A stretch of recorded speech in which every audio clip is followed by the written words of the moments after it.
अस्सलामुअलैकुम, very good morning, welcome to new Pakistan. मैं हूं आपके साथ अनवार खाबर। सबसे पहले हम जिक्र करेंगे एक अफसोसनाक वाक़े का जो कि इटली में पाकिस्तानियों के साथ पेश आया है। इंतहाई अफसोसनाक वाक़या है जब बहुत से पाकिस्तानी सरहदी मुहाफिजों से बचते बचाते तुर्किया पहुंचे और वहां से इटली के लिए एक टूटी फूटी बदकिस्मत कश्ती के मुसाफिर बन गए। समंदर की बेरहम लहरों को क्या मालूम था कि किसको क्या परेशानी है। 28 पाकिस्तानी ऐसे हैं जो कि इस अलमनाक हादसे में दियारे गैर में अपनी जान की बाजी हार गए। इस कश्ती हादसे में जाम बहक बेशतर पाकिस्तानियों का ताल्लुक गुजरात से बताया जा रहा है और ये तमाम ही लोग ऐसे थे जो कि बरास्ता दुबई से लीबिया पहुंचने में कामयाब तो हो गए थे, लेकिन जो इसके आगे का इनका सफ़र था वो काफ़ी मुश्किल रहा है। इसके अलावा सोमालिया, अफगानिस्तान और ईरान के जो बाशिंदे हैं वो भी इस कश्ती में सवार थे। यकीनन ये सब अपनी फैमिली के माली हालात दुरुस्त करना चाहते होंगे।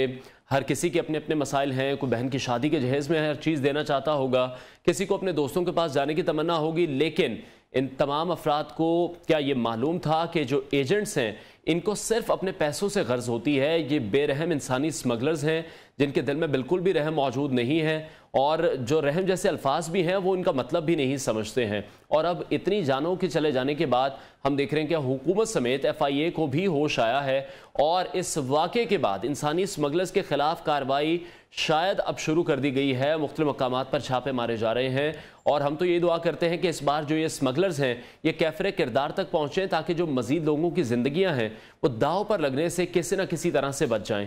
लेकिन हम लोगों से भी यही कहना चाहेंगे कि अगर आप बाहर जाना ही चाहते हैं तो बिल्कुल भी कोई भी गैर कानूनी रास्ता इख्तियार ना करें, कानूनी रास्ते से जाएं। बेशक उसमें कितने भी हर्डल्स हों, उसमें कितने भी एक्सपेंसेस आपको बियर करने हों, आप कानूनी तरीका इख्तियार करें या फिर अपने मुल्क में ही कुछ कर लें, लेकिन इस तरह से अपनी जानें ना गंवाएं। मजीद आगे बढ़ते हैं, टॉप स्टोरीज शामिल करते हैं। इलेक्शन बहरान, लार्जर बेंच भी टूट गया, आज फैसले का इम्कान। मरीम नवाज का इलेक्शन से पहले पलड़े बराबर करने पर जोर। PSL हंगामा दमादम मस्त कलंदर में तब्दील। आसिफ ज़दा हॉस्टल की कहानी 7 अवार्ड ले उड़ी। फुटबॉल ग्राउंड में ज़लज़ले से मुतासरा बच्चों के लिए खिलौनों की बारिश भी होगी, आज के शो का हिस्सा। लेकिन सबसे पहले हम बात करेंगे पाकिस्तान सुपर लीग के उस सनसनीखेज मार्के की जो कि कल हुआ लाहौर कलंदर्स और इस्लामाबाद यूनाइटेड के दरमियान और उम्दा कारकर्दगी दिखाई जा रही है। डे बाय डे हम देख रहे हैं कि लाहौर कलंदर की जो टीम है वो एक स्ट्रॉन्ग ओपोनेंट बनकर मैदान में उतर रही है और बाकी तमाम जो हरीफ हैं उनको पछाड़ रही है। 110 रन की बड़ी कामयाबी समेटी है लाहौर कलंदर्स ने। बैटिंग की बात करें, बॉलिंग की बात करें, हर फील्ड में ही आउटक्लास किया है। शाहीन आफरीदी की बॉलिंग हो, डेविड वेजे की बॉलिंग हो, हम देख रहे हैं कि लगातार जो परफॉर्मेंस का सिलसिला है लाहौर कलंदर का बेहतर से बेहतर ही होता जा रहा है। कल जो परफॉर्मेंसेस हमने देखी उसी पर हम बात करेंगे। स्पोर्ट्स एनालिस्ट सैयद मोहम्मद अवैस ने हमें ज्वाइन किया है। अवैस, बहुत शुक्रिया आपके वक्त के लिए। लाहौर कलंदर्स की जो सुपर परफॉर्मेंस है वो हमने पहले भी देखी। पेशावर ज़ल्मी को जिस तरह से उन्होंने हराया, जिस तरह से शाहीन परफॉर्म कर रहे हैं, बल्ले तोड़ रहे हैं, विकेटें तोड़ रहे हैं, बाबर आजम को जिस तरह से उन्होंने बोल्ड किया वो सोशल मीडिया पर बहुत वायरल हो रहा है, उस पर बहुत ज़्यादा बात हो रही है। दोनों वर्ल्ड क्लास प्लेयर हैं। इन तमाम मुकाबलों को पहले तो किस तरह से देख रहे हैं और स्पेसिफिकली लाहौर कलंदर लग रहा है इस बार भी दोबारा से टाइटल विन कर सकेगी? एक तो आपको बहुत मुबारक हो क्योंकि लाहौर में आप सिचुएटेड हैं तो ऑब्वियसली आपको है कि लाहौर फॉर्चुनेटली हमारे लिए थोड़ा सा था कि शायद इस्लामाबाद अच्छा परफॉर्म यहाँ पर करेगा, लेकिन आपको अप्रिशिएट करना पड़ेगा लाहौर को क्योंकि लाहौर एक वाहिद टीम है जो कि देखें अगर पाकिस्तान सुपर लीग की मैचेस की बात करें, स्टार्ट में मुझे याद है कहीं ना कहीं इशूज थे लाहौर कलंदर के लिए। जो मैं पिछले एडिशंस की बात कर रहा हूँ, बड़े नामों पे जाते थे, स्क्वाड अपना प्रॉपर नहीं होता था जो कि इन कंडीशंस में परफॉर्म करे, लेकिन लोगों ने मेहनत बहुत ज्यादा की है लाहौर ने। अगर आप उनकी हालिया परफॉर्मेंसेस देखें, चाहे वो पिछले साल की आपको याद है जब उन्होंने ट्रॉफी को लिफ्ट किया, इस साल उनकी परफॉर्मेंस देखें, प्रॉपर एक जेल अप यूनिट आपको नजर आता है। बैटिंग उनके पास मौजूद है, बॉलिंग यूनिट उनके पास मौजूद है। ये टीम वो है जिसने बहुत दफा 200 प्लस का मार्का जो वो टच भी किया। आपको याद हो पेशावर ज़ल्मी के खिलाफ जिस तरीके से इन लोगों ने फेंटी लगाई थी पेशावर ज़ल्मी को, अभी जो पिछला मैच जो जीते हैं। कल की अगर हम बात करें, कल भी आपने वो परफॉर्मेंसेस देखी हैं लाहौर कलंदर की। फखर जमान इस वक्त लीड कर रहे हैं, सबसे ज्यादा छक्के वो लगा चुके हैं, 86 से 85 के करीब वो छक्के लगा चुके हैं इस टूर्नामेंट में। शाहीन शाह अफरीदी 2 दफा 5 आउट कर चुके हैं इस टूर्नामेंट अपना पाकिस्तान पूरे सुपर लीग के अंदर। अगर हम बात करें अब जो जितने भी एडिशन हुए हैं तो अच्छे उनके इस दफा जो सीरीज पाकिस्तान लाहौर कलंदर के लिए है वो जारी है। लेकिन एक चीज हमेशा मैं फिर कहता हूं कि स्क्वाड वही जीतता है जिसका स्क्वाड जो सा वो बरकरार रहे पाकिस्तान सुपर लीग के आखिरी टेन्योर तक, क्योंकि कहीं ना कहीं आपने देखा क्वेटा ग्लैडिएटर्स का भी इशू आपके सामने नजर आता है, कराची किंग्स के जेम्स विंस चले गए हैं इंग्लैंड ज्वाइन करने। फिर कल जब इस्लामाबाद जब बैटिंग करने आई थी तो कहीं ना कहीं मुझे एलेक्स हेल्स की कमी उनमें महसूस हो रही थी, क्योंकि लाहौर की अगर हम बात करें तो एक प्रॉपर जेल्ड अप स्क्वाड है, अपना बैलेंस स्क्वाड है, बॉलिंग यूनिट भी मौजूद है, बॉलिंग बैटिंग यूनिट भी मौजूद है, लेकिन जो फायर पावर आपको स्टार्ट ऑफ द मैच के अंदर चाहिए होता है जो कि इस्लामाबाद यूनाइटेड को शायद कहीं ना कहीं एलेक्स हेल्स की फिर मैंने कहा कमी महसूस हो रही थी। तो एलेक्स हेल्स मौजूद थे स्क्वाड के साथ, लेकिन मुझे नहीं पता कल मैच उनको क्यों नहीं खिलाएगा। अगर वो ज्वाइन कर ले तो शायद कुछ ना कुछ फर्क पड़ जाता, क्योंकि बड़ी जबरदस्त कॉलिन मॉनरो एलेक्स हेल्स की जो केमिस्ट्री है, क्योंकि रिसेंटली आपको पता है डेजर्ट T20 जो T20 हुई है दुबई में, वहां पर वो वाइपर्स के लिए खेले थे, उनकी बड़ी जबरदस्त परफॉर्मेंस रही है वाइपर्स के लिए, वो टूर्नामेंट जीते भी हैं।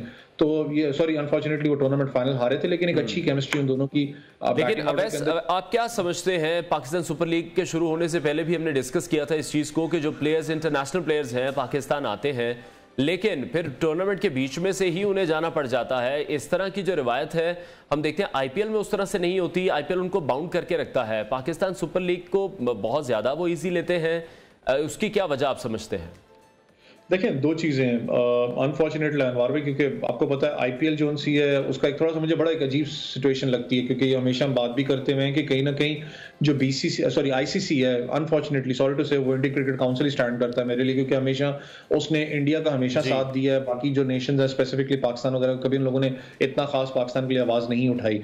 जब आईपीएल होता है आप इस चीज को रियलाइज करें कि मैं खुद हैरान होता हूं कि पूरी दुनिया की जो क्रिकेट है वो आप स्टिल पे कर देते हो, होल्ड पे, कि जी कोई क्रिकेट टूर्नामेंट होगा नहीं, कोई बड़ी टीम खेलती नहीं आपस के अंदर जी, सिर्फ 1.5 महीना 2 महीने जो सी आईपीएल की तैयारी चल रही होती है, आईपीएल के टूर्नामेंट्स हो रहे होते हैं। और ये जो आपने जो बात की ना, क्योंकि देखें जब पाकिस्तान सुपर लीग है वहां पर एक आप जिस वक्त एग्रीमेंट करते हो अपने प्लेयर के साथ, उसमें मेंशन होता है सारा कुछ, जो प्लेयर का एजेंट होता है उसके साथ वो सारा कुछ आप नेगोशिएशन करते हो कि यार ये लड़का इस टेन्योर के साथ मेरे साथ अवेलेबल रहेगा, पूरे महीने के लिए अवेलेबल रहेगा या 10 दिन के लिए 20 दिन के लिए, क्योंकि कहीं ना कहीं आपकी नेशनल ड्यूटीज भी बीच में आ जाती हैं। लेकिन सबसे बड़ा जो ब्लो आपने राइटली पॉइंट आउट किया क्वेटा ग्लैडिएटर्स के लिए था। आपको याद हो क्वेटा ग्लैडिएटर्स के लिए श्रीलंका के जो स्पिनर है दुनिया के one of the best spinners है अपना, उन्होंने ज्वाइन करना था, लेकिन एंड टाइम पे उन्होंने कहा कि जी मैं ज्वाइन नहीं कर सकता। फिर खबरें आई कि जी श्रीलंकन क्रिकेट बोर्ड है वो मुझे एनओसी जारी नहीं कर रहा। भाई तुम्हारे कप्तान को एनओसी जारी की है, तुम्हें कैसे जारी नहीं कर रहा? फिर खबर आती है कि जी जो मेडिकल पैनल है उनका वो उनको रिक्वेस्ट कर रहा है कि जी आप अपना काफी एक्सेसिव क्रिकेट आपने खेली है, आगे अपना सीरीज भी आपकी आनी है, ऑब्वियसली आईपीएल भी आपने खेलनी है, तो उसके लिए जी आप रेस्ट ले लिया जाए आपके लिए। लेकिन ये पाकिस्तान क्रिकेट बोर्ड को मैं कहता हूं कि आने वाले टाइम में जितनी फेमस पाकिस्तान सुपर लीग हो रही है, कहीं ना कहीं फैसले और जो एग्रीमेंट है वो बाउंड करना पड़ेगा कि भाई फुल स्क्वाड हमें चाहिए, आखिर तक नहीं कर सकते तो थैंक यू सो मच, हमारे पास ऑल्टरनेट प्लेयर्स मौजूद है। ठीक है Awais, coming back to the match, आप क्या समझते हैं? एक बहुत बड़े मार्जिन से शिकस्त दी है कल लाहौर ने इस्लामाबाद यूनाइटेड को, 110 रन का बहुत बड़ा मार्जिन है, बहुत अच्छी बैटिंग लाइन है इस्लामाबाद की भी, बिल्कुल ही डिफेंड नहीं कर सके। देखिए मैंने आपको बताया ना कि लाहौर की अगर हम बात करें जो फायर पावर लाहौर कलंदर के पास है, आप अगर स्टार्ट ऑफ दी मैच से देखें तो फखर जमान आपके पास मौजूद है, अब्दुल्ला शफी की स्पेसिफिकली बात करूं, याद हो आपको कि उनको क्रिटिसाइज बहुत ज्यादा किया गया था, हमने भी क्रिटिसाइज किया था कि यार he is not ready for the Pakistan, और जो आपने पाकिस्तान उनको खिला, लेकिन उसने इम्प्रोवाइज जिस तरीके से किया, कल वो T20 के अंदर भी जो 2 मैचेस खेल चुके हैं सॉलिड नजर आते हैं। फिर उनकी जो बैटिंग लाइनअप देखे ना, आपके रजा जो जिम्बाब्वे से बिलोंग करते हैं, उन्होंने कल बड़ी जारहाना अपना जो उनसे इनिंग्स खेली है, बड़ी स्ट्रॉन्ग बैटिंग लाइनअप नीचे तक मौजूद है, बॉलिंग यूनिट आपके पास मौजूद है, शाहीन शाह अफरीदी जिस तरीके से परफॉर्म करें, डेविड वियसा ने कल आपने देखा 3 खिलाड़ी को आउट भी किया, हारिस रऊफ उनके पास मौजूद है, तो एक बड़ी जबरदस्त एक जलब यूनिट है जो हर एक टीम के पास, जो कि मैं कहता हूं शायद एक विनिंग स्क्वाड के पास होना चाहिए। इस्लामाबाद यूनाइटेड की हम बात करें तो बैटिंग बहुत लंबी है, लेकिन बॉलिंग में कहीं ना कहीं इस्लामाबाद यूनाइटेड मुझे लगता है मार खाती है। कल आपने देखा होगा इब्रार को वो बड़ा जल्दी लेके आए कि जी अपना क्योंकि उनको आपको पता है मिस्ट्री स्पिनर जॉनसन को कहा जाता है, लेकिन T20 एक अलग फॉर्मेट है, टेस्ट मैच एक अलग फॉर्मेट है। आपको याद हो टेस्ट मैच के अंदर वो परफॉर्म करते रहे, लॉन्ग स्पेल्स भी करवाते रहे, लेकिन T20 के अंदर आपने जो भी बैट्समैन आता है वो पहली अप्रोच से उसकी कोशिश होती है कि मैं बॉलर के ऊपर प्रेशर डालूं। कल वही टैक्टिक मैंने देखा कि उन लोगों ने, लाहौर ने भी यहां पर कोशिश की कि भाई जब स्टार्ट में ही जब उनको लेके आए थे तो उन्होंने उसके ऊपर अपना काउंटर अटैक किया, उनको सेटल नहीं होने दिया।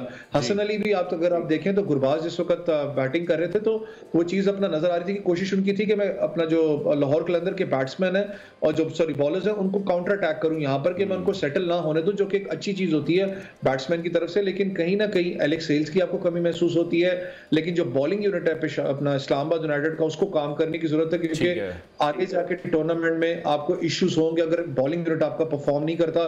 बैटिंग आपके पास मौजूद है, लेकिन इतना बड़ा स्कोर जिस वक्त ऑन द चार्ट हो तो आपको जो स्टार्ट चाहिए होता है, कॉलिन मॉनरो अच्छा खेल रहे थे गुरबाज के साथ, लेकिन जो एक स्टार्ट चाहिए होता है आपको पावर प्ले के अंदर 50-60 रन का कर ले, 70 का जो क्विक फायर होता है, वो कहीं ना कहीं कमी आपको। ठीक है अवैस, क्या समझते हैं जिस तरह से लाहौर कलंदर्स परफॉर्म कर रहा है, मुल्तान सुल्तान्स परफॉर्म कर रहे हैं, आपको लग रहा है कि फाइनल में टाकरा इन्हीं का होगा, और is it too early to say that?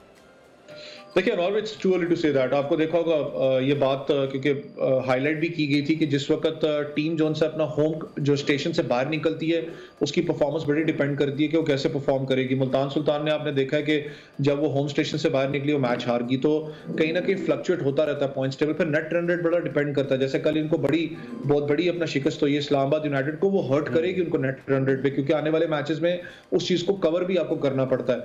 Multan जरूर फेवरेट्स है, टॉप ऑफ द चार्ट इस वक्त मौजूद है, लाहौर भी जिस तरीके से परफॉर्म करी है, लेकिन वही बात कि कहीं ना कहीं अगर 2-3 मैचेस तगड़े आ जाते हैं जिसमें वो हार जाते हैं, सपोज बुरी तरह हारते हैं, तो नेट रन रेट फ्लक्चुएट करेगा। यहाँ पर लोग आज बात करें ना क्वेटा ग्लैडिएटर्स की कि जी वो बाहर हो जाएगी टूर्नामेंट से, या पेशावर ज़ल्मी है, Karachi Kings, you never know. Cricket है, cricket is a funny game, आपको कुछ पता नहीं होता कि कहीं ना कहीं मुल्तान अगर सारे के सारे मैचेस हार जाती है तो उनका एक नया जो सा वो कटा खुल जाता है कि भाई अपना हमने कैसे आगे जो सा ग्रेजुअली जाना है। ठीक है वैसे एक बहुत अजीब सा इशू क्रिएट हो गया था पीसीबी और पंजाब गवर्नमेंट के दरमियान, फाइनली वो सॉर्ट आउट तो हो चुका है। उसके बाद हमने देखा कि लाहौर में जो क्राउड है बिल्कुल हाउसफुल होता है। आप क्या समझते हैं लाहौर कलंदर्स को कितनी ज़्यादा सपोर्ट मिल रही है लाहौर के क्राउड से? क्योंकि जब फुल जैम पैक होता है स्टेडियम और जोशो खरोश जो होता है वो तब्दील हो जाता है, टीम की स्पिरिट तब्दील हो जाती है।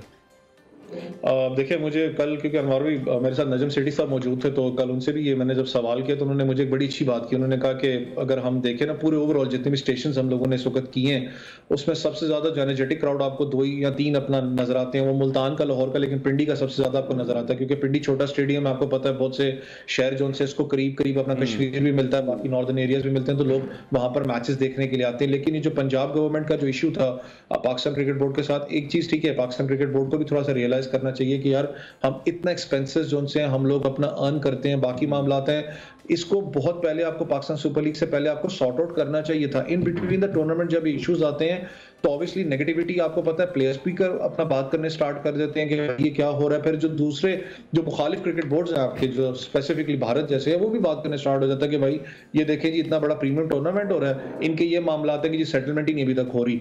अच्छी बात है कि आपकी सेटलमेंट हुई है, यहाँ पर जो एक्सपेंडेशन की बात है कि स्लो एंड स्टडी हम डिफरेंट एरियाज में हम लेके जाएंगे पाकिस्तान सुपर लीग को, लेकिन पीएसएल से 2-3 महीने पहले ये चीजें आपको सॉर्ट आउट करनी पड़ेंगी अगर आप इसको एक्सपैंड करना चाहते हो।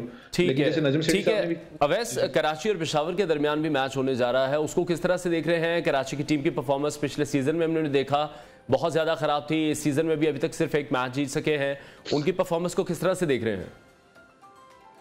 अनवार भाई आपको पता है पिंडी में मैच खेला जाना है, डिफरेंट अपना वेन्यू है, यहाँ पर पेशावर ज़ल्मी के खिलाफ छोटा स्टेडियम है, और ऊपर क्योंकि क्राउड जो आपको पता है थोड़ा बहुत बॉलिंग को अपना जो सपोर्ट करती है रावलपिंडी की जो विकेट है, देखने वाली बात है। लेकिन पेशावर ज़ल्मी पे ऑब्वियसली प्रेशर इसलिए भी होगा क्योंकि उनका होम ग्राउंड कर ले, क्योंकि पेशावर में यहाँ पर पख्तून कम्युनिटी ज्यादा होती है, लेकिन एक टफ मैच होगा। लेकिन कराची किंग्स को भी जेहन में ये चीज नजर रखनी है, दोनों को रखनी है कि हमने मैच जीत के टूर्नामेंट में रहना। अगर कोई भी टीम हारती है मुझे लगता है कि उसका सफर खत्म हो जाएगा इस टूर्नामेंट से। ठीक है, बहुत शुक्रिया स्पोर्ट्स एनालिस्ट सैयद मोहम्मद अवैस हमारे साथ इन कॉन्वर्सेशन। और उनका ये कहना था कि जो लाहौर कलंदर्स की टीम है वो एक फुल जेलिन टीम नज़र आ रही है, जिसकी वजह से जो कामयाबियां उन्हें मिल रही हैं, लेकिन इट्स टू अर्ली टू से कि लाहौर कलंदर्स का मुल्तान सुल्तान से फाइनल में टाकरा होगा या किसी और टीम से होगा। ब्रेक लेंगे, ब्रेक के बाद आपको दोबारा ज्वाइन करेंगे, सियासी मंजरनामे पर नजर डालेंगे।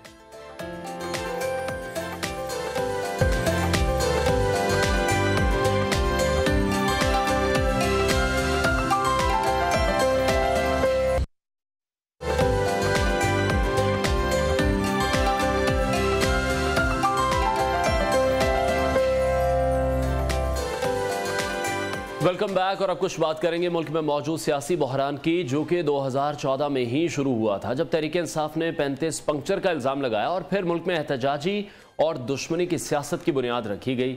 धरनों की सियासत का आगाज़ हुआ और फिर हम देख रहे हैं कि आज ये सियासी हैजान जिद और इल्ज़ाम बरा इल्ज़ाम के मरहलों से गुजरता हुआ 2023 में पहुँच चुका है। 2 सूबाई असम्बलियों की तहरील के बाद PTI इलेक्शन की तारीख के लिए इलेक्शन कमीशन पर दबाव बना रही थी। जब कुछ सूरत नहीं नजर आई तो फिर सदर साहब की जानिब से खुद इलेक्शन की तारीख का ऐलान कर दिया गया है। और अभी इलेक्शन कमीशन अदालत में जाने का ही सोच रहा था कि सुप्रीम कोर्ट ने इस तमाम तर मामले पर खुद नोटिस ले लिया और लार्जर बेंच तश्कील दे दिया, जिसने ये देखना था कि इलेक्शन की तारीख देना आखिर किसका आईनी हक है। PDM ने लार्जर बेंच पर एतराज़ात लगाए और फुल कोर्ट की इस्तदा की। इस दौरान लार्जर बेंच के मोअज़्ज़िज़ जज साहिबान की जानिब से मुख्तलिफ राय भी सामने आई। अब 9 रुकनी बेंच में 4 जजेस ने इस केस को सुनने से माजरत भी कर ली है। यूं ये 5 रुकनी बेंच आज भी केस की समाअत करेगा। और इससे पहले तहरीरी हुक्मनामे में कहा गया है कि इंतखाबात की तारीख का ऐलान किसकी आईनी जिम्मेदारी है। इस नुक्ते पर खुद नोटिस लिया गया। 23 फरवरी के हुक्मनामे में 4 जस्टिस साहिबान के अलग अलग नोट हैं, जिसमें जस्टिस मंदोखेल हैं, जस्टिस याहिया हैं, अफरीदी हैं, जस्टिस मंसूर और जस्टिस अतर मिनुल्लाह के नोट भी शामिल हैं। इस पर कानूनी राय भी लेते हैं और शामिल गुफ्तगू करेंगे शुएब शाहीन साहब हैं, सदर इस्लामाबाद हाई कोर्ट बार और माहिर कानून हैं, उनसे मज़ीद गुफ्तगू करेंगे। शुएब साहब, बहुत शुक्रिया आपके वक्त के लिए। इस वक्त हम देख रहे हैं कि सुप्रीम कोर्ट में खुद नोटिस हो रही है। 9 रुकनी बेंच अब 5 रुकनी बेंच में तब्दील हो चुका है। इस मामले में अगर मोअज़्ज़िज़ जज साहिबान की बात करें, उनके भी एतराज़ात सामने आए हैं, जजेस बेंच से अलहदा हुए हैं। उससे आपको क्या पहली बात तासुर नज़र आता है? और कुछ कानूनी माहिरीन तो ये भी कह रहे हैं कि आईनी बहरान नहीं है, सिर्फ कुछ आर्टिकल्स हैं जिनकी तशरीह होनी है। इस पर आप क्या कहते हैं? लेकिन जी इसमें तो कोई शक नहीं है, आइन खुद इसमें टाइम देता है 90 दिन का। 90 दिन का मतलब है 90 दिन में इलेक्शन होने हैं। इसमें कोई कंप्रोमाइज नहीं है, कोई इफ एंड बट्स नहीं है। सिर्फ देखना यह है कि इसकी तारीख किसने देनी है। और ऑनरेबल सुप्रीम कोर्ट भी इसी बात की तशरीह के लिए बैठी है और लार्जर बेंच बनाया है। तो क्या अगर जो इब्हाम है कि गवर्नर्स ने देनी है आर्टिकल 105 के तहत, और अगर उन्हें डिसॉल्व नहीं की तो कौन देगा? क्या इलेक्शन कमीशन ऑफ पाकिस्तान की जो पावर्स अंडर आर्टिकल 218 और 219 है वो एक्सरसाइज करेंगे? और अगर ये दोनों अथॉरिटीज अपनी पावर्स एक्सरसाइज नहीं करेंगे तो क्या प्रेसिडेंट ऑफ पाकिस्तान ने under section 57(1) of the election act 2017 अपनी पावर्स एक्सरसाइज की हैं? तो क्या वो justified, legal, lawful and in accordance with the constitution है? ये नहीं है। अब इसी बात के ऊपर इसकी तशरीह होनी बाकी है, क्योंकि ये एडवर्सेरियल प्रोसीडिंग्स नहीं है, किसी के खिलाफ नहीं है ना किसी के हक में। ये सिर्फ आइन की तशरीह का मामला इन्वॉल्व है। और जब आइन की तशरीह ये हो जाएगी कि इसमें कौन अथॉरिटी डेट दे सकती है, और अगर कोर्ट इस नतीजे पे पहुंचती है कि इन हालात में जो प्रेसिडेंट ने डेट दी है वो ये दुरुस्त है, तो फिर इसी के मुताबिक फिर डेट यही रहेगी और फाइनल इसके मुताबिक इलेक्शन शेड्यूल जारी होगा और इलेक्शन हो जाएंगे। ठीक है शुएब साहब, आप क्या समझते हैं इस तमाम तर मामले पर? क्योंकि बहुत ज़्यादा कॉम्प्लिकेटेड हो चुका है ये इशू। इलेक्शन कमीशन जाना चाह रहा था सुप्रीम कोर्ट में, सुप्रीम कोर्ट ने पहले खुद नोटिस ले लिया, और अब आप इस मामले को किस तरफ जाता देख रहे हैं? किसके फ़ायदे में जाएगा? क्योंकि जो तमाम जमातें हैं, जो भी रिजल्ट सामने आता है, जो भी अदालत फैसला भी कर देती है, फिर उस पर तनकीद होती है।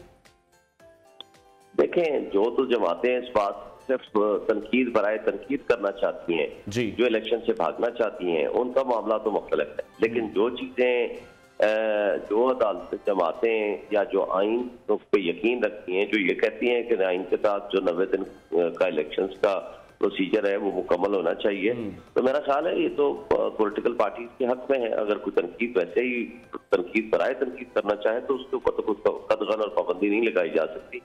अलबत्ता कानूनी और आईनी तशरीह होने के बाद मेरा ख्याल है इलेक्शन हो जाएंगे और तमाम पॉलिटिकल पार्टीज को मौका मिलेगा, और ये जो तनकीद है उसकी कोई लीगल और लॉफुल जस्टिफिकेशन नहीं रहेगी। ठीक है, लेकिन बज़ाहिर ऐसा लग रहा है कि डिलेइंग टैक्टिक्स यूज़ किए जा रहे हैं, इकॉनमी का सहारा लिया जा रहा है। कहीं ये कहा जा रहा है कि दहशतगर्दी बहुत ज़्यादा है, रिसोर्सेज बहुत ज़्यादा कम है, बहुत ज़्यादा खर्चा हो जाएगा इलेक्शन पर, पाकिस्तान की जो मईशत है अभी मुतहम्मिल नहीं हो सकती इतने बड़े एक्सपेंस के लिए। देखें, जिसको कहते हैं ना खुए बदरा बहाना बेसियार, अगर नीयत ना हो ना तो फिर उसके लिए बहाने बेशुमार हैं। बात यह है कि अगर क्या ये जमहूरी मुल्क है, हमने जमहूरियत के मुताबिक इस मुल्क को चलाना है, या क्या ज़ियाउल हक की तरह जो उसने 90 दिन का कह के 11 साल के लिए इलेक्शन नहीं कराए थे और कराए थे तो लूले लंगड़े से गैर जमाती तो क्या हमने उस तर्ज फल पे जाना है? देखें, जमहूरी और इलेक्टेड रिप्रेजेंटेटिव्स के जरिए मुल्क को चलाना है, उसके लिए जरूरी है इलेक्शंस, और इलेक्शंस होंगे तो अनसर्टेनिटी खत्म होगी, और अनसर्टेनिटी खत्म होगी तो वो कोई मुल्क के लिए बेहतर पॉलिसीज बना सकेंगे, क्योंकि लोग इस मुल्क के मालिक हैं और लोग अपने नुमाइंदे भेजते हैं कि जी वो इस मुल्क को चलाएं। नॉमिनीज या सिलेक्टेड लोग तो इस मुल्क को नहीं चला सकते और ना ही ये तरीकाकार है। ठीक है। कल मरीम नवाज की भी एक स्टेटमेंट सामने आई जिसमें हमने देखा उन्होंने जजेस के हवाले से गुफ्तगू की है। उन्होंने कहा जो गलतियां माजी में की गई हैं, जो ज्यादतियां की गई हैं, उनका अजाला पहले होना चाहिए। जिस तरह से हमने माजी में देखा गॉडफादर के, सिसिलियन माफिया के अलकाबात इस्तेमाल किए गए, वो उस तरफ पॉइंट आउट कर रही थी। उनका ये कहना है कि लेवल प्लेइंग जो फील्ड है वो सबको मिलनी चाहिए। तो आपको लग रहा है कि अदालतों पर, खुसूसन जजेस पर, बहुत ज़्यादा सियासी दबाव भी इस वक्त मौजूद है? देखिए, ये तो ब्लैकमेलिंग और प्रेशराइजिंग टैक्टिक्स है और कंटेम्पचुअस अल्फाज हैं जो उन्होंने इस्तेमाल किए हैं पिछले एक हफ्ते से। मेरा ख्याल है कि इनकी कोई लीगल वैल्यू नहीं है और ना ही इसको कोई अहमियत दी जाएगी।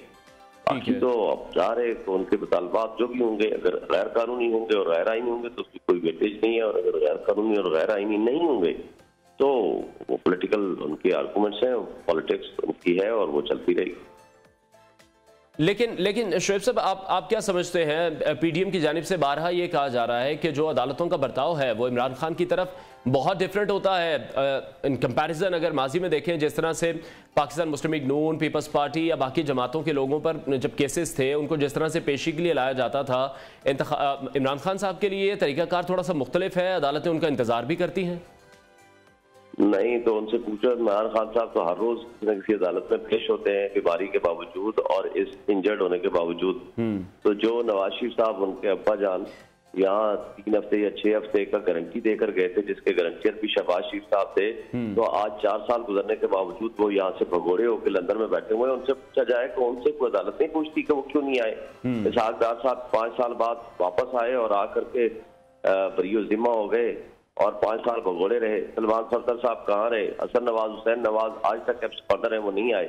उनसे तो कोई नहीं अदालत पूछती। एक शख्स अगर अदालतों में है और वो जाली मुकदमे हैं और झूठे मुकदमे हैं, उनमें अपनी पेशियां भी भुगत रहा है और यहाँ बैठा हुआ है, वो लंदन नहीं भाग गया, दुबई नहीं भाग गया, तो उसके ऊपर तो आप तनकीद कर रहे हैं। लेकिन अपने बारे में क्या कहेंगे? अपने भाइयों को साथ लेकर आती ना, अपने वालिद साहब को साथ लेकर आती है, फिर कहते हैं कि हाँ हम अदलिया का एहतराम करते हैं और हमारा कानून हम सब के लिए बराबर है, फिर तो हम मान लेते हैं उनकी बात। ठीक है, बहुत शुक्रिया शोएब शाहीन, सदर इस्लामाबाद हाई कोर्ट बार, माहिर कानून, हमारे साथ इन कॉन्वर्सेशन थे। बराह रास्त अभी हम चलेंगे मतीउल्लाह जान, सीनियर सहाफ़ी एंकर पर्सन, उन्होंने हमें ज्वाइन किया इस्लामाबाद से, उनसे मजीद डिटेल्स लेंगे। मतीउल्लाह साहब, बहुत शुक्रिया आपके वक्त के लिए। आज बहुत ही केसेस हैं, बहुत ही अहम कार्रवाइयाँ हैं। अदालती कार्रवाई का भी कहा गया था 9:30 बजे कार्रवाई शुरू हो जाएगी। अभी आप क्या वहाँ पर मनासिर देख रहे हैं? कुछ कार्रवाइयाँ शुरू हो चुकी हैं या अभी कुछ वक्त बाकी है? जी हाँ, 9:30 बजे का टाइम था। कुछ देर पहले ही अहम वकला जो हैं कमरा अदालत में पहुंच चुके हैं और 5 रुकनी बेंच इस केस की आज बाकायदा समाअत करेगा। ये दूसरा दिन है, दूसरी समाअत है 5 रुकनी बेंच के सामने, और चीफ जस्टिस उमर अता बंदयाल ने कल ये ऐलान किया था कि आज वो इस केस को निपटा देंगे, इसका फ़ैसला सुना देंगे।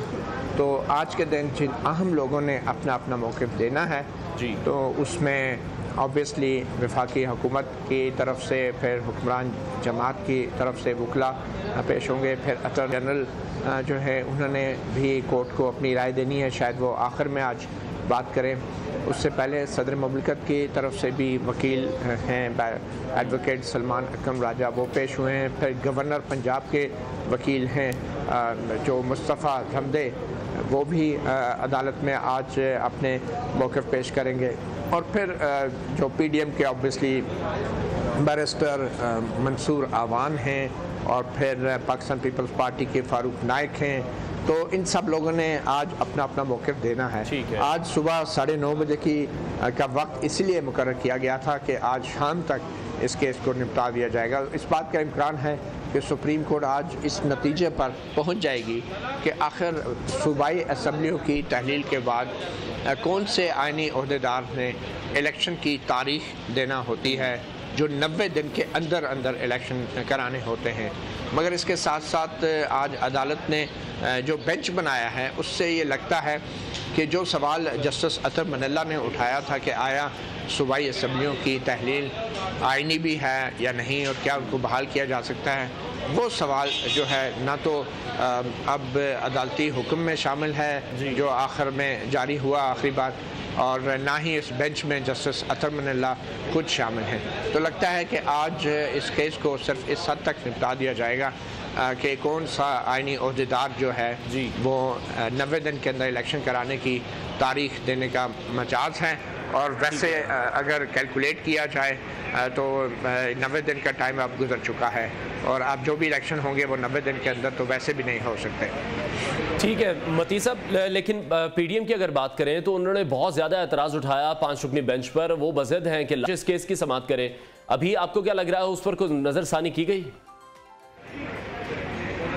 देखें, पीडीएम की जमातों की तरफ से और पीपल्स पार्टी की तरफ से फुल कोर्ट की दरख्वास्त की गई थी। फुल कोर्ट से मुराद ये है कि अगर आइनी तौर पे 17 जजों की सुप्रीम कोर्ट है, 2 सीटें खाली हैं तो पीछे रह गए 15 जज, तो 15 में से भी पीडीएम के जो दरख्वास्त गुजार है उन्होंने 2 जजों पे एतराज़ किया था, जस्टिस जाजुल एहसन और जस्टिस मुज़ाहिर अली अकबर नकवी। तो वो कह रहे हैं कि 13 जजों पर मुश्तमिल फुल कोर्ट इसकी समाअत करे, लेकिन उस दरख्वास्त का भी कोई फैसला कल नहीं किया गया और उस दरख्वास्त का कुछ पता नहीं वो कहाँ गई और अब 5 रुकनी बेंच बन गया। तो मुझे नहीं लगता आज के दिन कोई बेंच की तश्कील नौ के हवाले से कोई बहस होगी। ठीक है मतीउल्लाह साहब, देखा कि पहले मरीम नवाज, उसके बाद बिलावल भुट्टो जरदारी, और कल फिर से एक बार मरीम नवाज ने डिमांड की है कि जो लेवल प्लेइंग फील्ड है वो तमाम जमातों को मिलनी चाहिए। अदालती रिलीफ जो है उसके सभी हकदार हैं, या अदालत की जानिब से जो भी फैसला किया जाए वो सबके लिए एक जैसा होना चाहिए। बार बार आप ये कि जजेस पर सियासी दबाव बढ़ाया जा रहा है दोनों ही पार्टियों की जानिब से। ये देखिए, एक वाज़ेह पैगाम है हुक्मरान इत्तेहाद की तरफ से कि अगर सुप्रीम कोर्ट ने इस केस में कोई भी फ़ैसला दिया, और ज़ाहिर बात है सुप्रीम कोर्ट तो तारीख देने से रही, उसने ज़्यादा से ज़्यादा गवर्नर को कहना है, सदर को कहना है या इलेक्शन कमीशन को कहना है, तो अगर सुप्रीम कोर्ट ने कोई भी फ़ैसला किया तो इलेक्शन उस फैसले के बावजूद भी ज़रूरी नहीं है हो जाए। तो मरीम नवाज़ की जो तकरीर है उससे वाज़ेह होता है कि वो एक सियासी मुतालबा कर रही हैं और वो कानूनी महाज के ऊपर जो जंग उन्होंने अब लड़नी है या उनको लड़ना पड़ेगी, वो जंग की तरफ अभी उसका आगाज़ भी नहीं हुआ। जैसे कि नवाज़ शरीफ की अपीलें हैं या नवाज़ शरीफ की वापसी है, फिर उनके जो अपीलें हैं उनको हाई कोर्ट में उनका फ़ैसला होना है। तो मरीम नवाज़ ये चाह रही हैं कि इलेक्शन की कोई भी तारीख देने से पहले नवाज़ शरीफ के मुस्तकबिल का फ़ैसला ज़रूर होना चाहिए ताकि लेवल प्लेइंग फील्ड हो। सियासी तौर पर यह मुतालबा बिल्कुल जायज़ है, क्योंकि हम जानते हैं कि पनामा केस में जिस तरीके से जो मतनाज़ा फ़ैसला एक दिया गया था, तो उस मतनाज़ा फ़ैसले के बाद जो भी इस मुल्क में सियासी सूरत हाल रही या जिस किस्म के मुआशी बहरान का हमें सामना है, बहुत से लोगों का ये ख्याल है कि इसके ज़िम्मेदार जो है वो पनामा बेंच है और सिर्फ मरीम नवाज़ इस हवाले से अकेली नहीं है।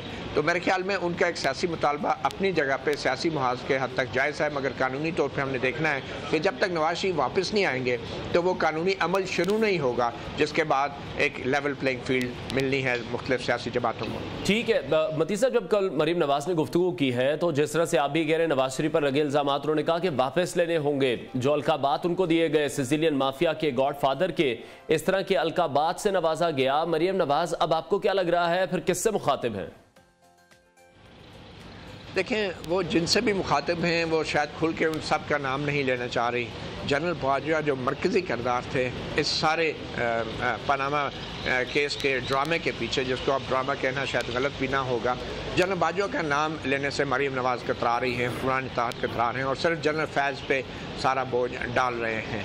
तो मेरे ख्याल में जो कुछ भी हुआ है पिछले 6 साल के अंदर, जब तक कि मरीम नवाज़ खुद हुकूमत में होते हुए, ज़ाहिर बात है शहबाज शरीफ उनकी पार्टी के सदर हैं, अगर शहबाज शरीफ ने जो भी एहतसाब करना है इन किरदारों का, जनरल बाजवा का, जनरल फैज़ का, शहबाज शरीफ को कोई नहीं रोकता, मगर वो नहीं कर रहे, तो सारा बोझ अदलिया पे भी डालना मुनासिब नहीं होगा जब तक शहबाज शरीफ कम अज़ कम इतना कर दें कि जो साबिक़ आर्मी चीफ हैं जनरल बाजवा और जनरल फैज़, उनको कहें कि वो आके आवाम के सामने जवाब दें, या फिर कानूनी तौर पे उनको मजबूर किया जाए कि वो कटहरे में खड़े हों और बताएं कि ये पिछले 6 साल में क्या होता रहा है। जब तक शहबाज शरीफ की हुकूमत खुद सियासी तौर पे कोई इनिशिएटिव नहीं लेगी, सारा काम अदालतों ने भी नहीं करना। ठीक है मती साहब, पीडीएम की बात करें, बिलावल भुट्टो की या मरीम नवाज की, जिस तरह से अभी बात की जा रही है, इल्जामात लगाए जा रहे हैं, अदालत को प्रेशराइज करने की कोशिश की जा रही है, उसमें सबसे बड़ा पॉइंट यही रेज किया जा रहा है कि इमरान खान को जो रिलीफ है वो अदालतों से बारहा रिलीफ मिल रहा है। अगर उनकी पेशियों को भी हम देखें तो अदालत को ही इंतजार करना पड़ता है इमरान खान का। आपको लगता है कि अदालत वाकई में रिलीफ दे रही है खान साहब को?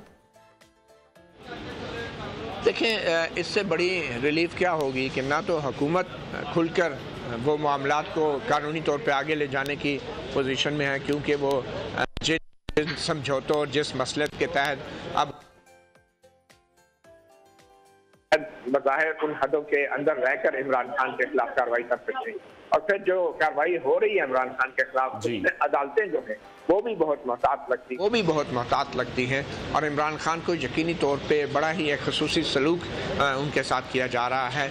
वो 90 दिन के रिमांड और 6 महीने जेल में के मुकदमात में अब वो मामलात नहीं हैं और ना ही उस तरह की तहकीकात हो रही हैं। तो एक तासुर ये मिलता है कि शायद एस्टैब्लिशमेंट अभी भी इमरान खान के खिलाफ किसी हद तक ही जाना चाहती है और उसको दीवार से नहीं लगाना चाहती, क्योंकि अगर ऐसा होता है तो फिर इमरान खान मजीद कुछ ऐसी बातें बोल देंगे जिस तरह कि अब जनरल बाजवा जो है बिलवास्ता तौर पे मुख्तलिफ सहाफ़ियों के जरिए बोल रहे हैं। ठीक है, अभी अब आप क्या समझते हैं जेल भरो तहरीक की अगर बात करें तो रहनुमाओं की दरख्वास्तें भी दायर हो चुकी हैं। पाकिस्तान तहरीक इंसाफ की जानिब से ये जो तहरीक स्टार्ट की गई थी, ये अपने सियासी मकासद पूरे कर सकेगी या फिर फ्लॉप नजर आ रही है? देखें, जेल भरो तहरीक ने भी हुकूमत को काफ़ी हद तक फ़ायदा दिया है, क्योंकि जिस मुआशी बहरान से ये मुल्क गुजर रहा है और जिस तरीके से महंगाई की चक्की में लोग पिस रहे हैं, तो उस सारे मामलात से तवज्जो हटाने में इमरान खान का और PTI का अपना बहुत बड़ा किरदार है। ये जेल भरो तहरीक कोई मुल्क के मुआशी बहरान के लिए नहीं है। ये जेल भरो तहरीक सिर्फ़ और सिर्फ इसलिए है खुद बकौल इमरान खान के कि उनके कारकुनों के खिलाफ इंतकामी कार्रवाइयाँ की जा रही हैं, पुरतशद्दुद कार्रवाइयाँ की जा रही हैं। तो ये कभी कभी लगता है कि PTI जो है मुल्क के मुआशी बहरान से तवज्जो हटाने में एक अहम किरदार अदा कर रही है, और इस वक्त आवाम का जो सबसे बड़ा मसला है वो PTI के कारकुनों के साथ जो है उनके खिलाफ कार्रवाइयाँ हैं, ना कि गरीब आवाम को महंगाई में जो पिसते हुए गरीब आवाम हैं वो उनका एक मसला है। तो काफ़ी हद तक हुकूमत भी अब इन सियासी मामलात को जो उठा रही है तो बड़ी कामयाबी से अभी तक, और मीडिया भी ठीक है। मती साहब, PDM की अगर बात करें, अपोजिशन में जब मौजूद थे महंगाई के खिलाफ बहुत ज़्यादा शोर उठाते थे, अब गवर्नमेंट में मौजूद हैं, वही महंगाई कर रहे हैं, मिनी बजट ला रहे हैं। दूसरी तरफ हम देख रहे हैं कि अब इमरान खान है वो जो नैरेटिव बिल्ड कर रहे हैं, अवाम उस नैरेटिव के पीछे चल रही है। ज़मीनी इलेक्शन जो भी आता है इमरान खान वो इलेक्शन भी जीतने में कामयाब हो जाते हैं, और अभी जो 2 रोज़ कबल इलेक्शन हुआ उसको भी बड़े मार्जिन से उन्होंने लीड किया। हालांकि वो गवर्नमेंट में मौजूद नहीं है, लोग भी ये बात जानते हैं, लेकिन स्टिल उनकी जो पार्टी है वो बहुत ज़्यादा वोट लेने में कामयाब हुई है। तो जो PDM है, मौजूदा हुकूमत है, वो उस तरह से अपना नैरेटिव बिल्ड नहीं कर पा रही। देखिए, जो इस वक्त इमरान खान की शोहरत है या मकबूलियत है, आप उसको जो भी कहें, इसमें इस्टेब्लिशमेंट का बहुत बड़ा किरदार है, और ख़ास तौर पे उन किरदारों का किरदार है कि जिनके नाम अब मरीम नवाज़ अपने जलसों में लेती हैं। तो मेरे ख्याल में शहबाज शरीफ की हुकूमत जब तक उन किरदारों को मज़ीद बेनकाब नहीं करेगी, शहबाज शरीफ की हुकूमत इमरान खान की इस मकबूलियत की इस लहर को नहीं रोक सकती। जब तक कोई किरदारों का एहतसाब ना हो और आवाम को ये पता चले कि ये वो किरदार हैं जिन्होंने इमरान खान को एक मौका फराहम किया और उनको सियासी तौर पर आवाम में मकबूल बनाने में एक अहम किरदार अदा किया। माजी के अंदर शायद अब इमरान खान नहीं जाना चाहेंगे, और ना ही वो ये कहने की बात करते हैं कि उनको किस तरीके से 2018 के इलेक्शन में एस्टैब्लिशमेंट लेकर आई। अब वो एक मकबूलियत की लहर पे जिस तरह चल रहे हैं तो वो माजी में नहीं जाना चाहेंगे, मगर शहबाज शरीफ की हुकूमत का सबसे बड़ा अलमिया ये है कि वो माजी में जाना। बहुत शुक्रिया senior analyst anchor person Matiullah जान हमारे साथ इन कॉन्वर्सेशन थे। ब्रेक लेंगे, ब्रेक के बाद आपको दोबारा ज्वाइन करेंगे। साथ में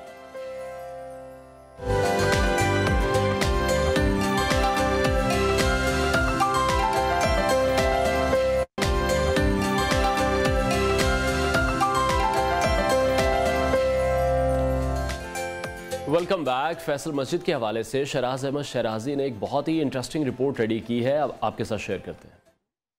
की खूबसूरत तरीन मसाजिद में शुमार होने वाला फैसल मस्जिद न सिर्फ इस्लामाबाद बल्कि पाकिस्तान की पहचान बन गई है। इस मस्जिद में क्या क्या है, इसकी तारीखी पस मंजर और अहमियत क्या है, आइए आप। जिसकी तामीर पाकिस्तान की कौमी मस्जिद के नाम से शुरू की गई। 19 अप्रैल सन 1966 को सऊदी अरब के फरमान रवा शाह फैसल बिन अब्दुल अजीज 4 रोजा दौरे पर पाकिस्तान पहुँचे। उन्होंने इस मस्जिद की तामीर में न सिर्फ दिलचस्पी का इजहार किया बल्कि ये पेशकश भी की कि वो इस्लामाबाद में तामीर की जाने वाली मस्जिद के तमाम तर मसारिफ खुद उठाएंगे। हुकूमत पाकिस्तान ने उनकी ये पेशकश मंजूर कर ली। मार्च 1975 में शाह फैसल बिन अब्दुल अजीज कत्ल कर दिए गए। उनकी हलाकत के बाद हुकूमत पाकिस्तान ने फैसला किया कि ये मस्जिद उनके नाम से मंसूब कर दी जाए। 28 नवंबर 1975 को हुकूमत ने इस मस्जिद का नाम शाह फैसल मस्जिद रखने का ऐलान कर दिया।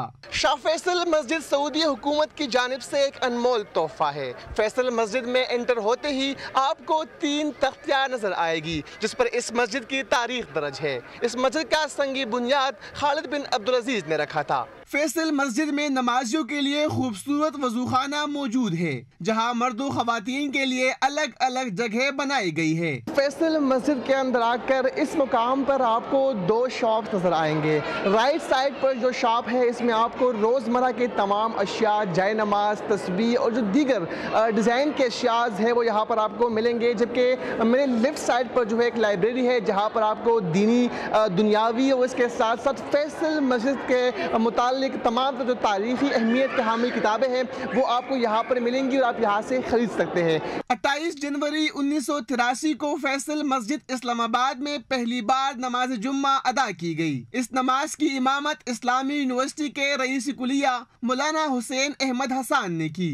10 साल की शब रोज तामीर के बाद 2 जून 1986 को ये मस्जिद पाए तकमील को पहुंची।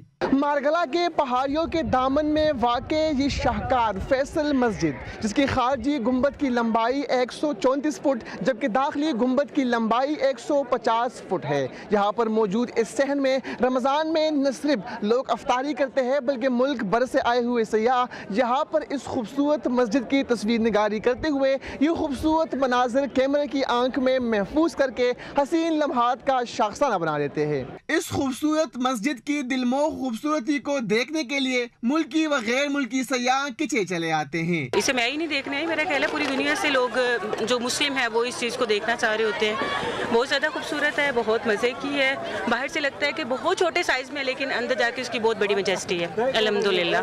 Mosque is very fine, very beautiful.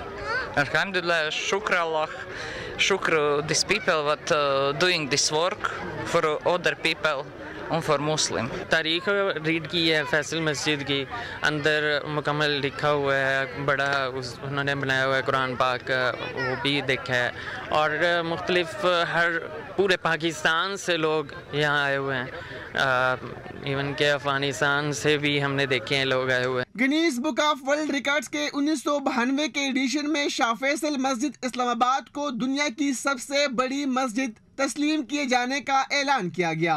मस्जिद के हाल में 1 लाख और हाल से बाहर सहन और मैदान में मजीद 2 लाख नमाजी बैक वक्त नमाज अदा कर सकते हैं।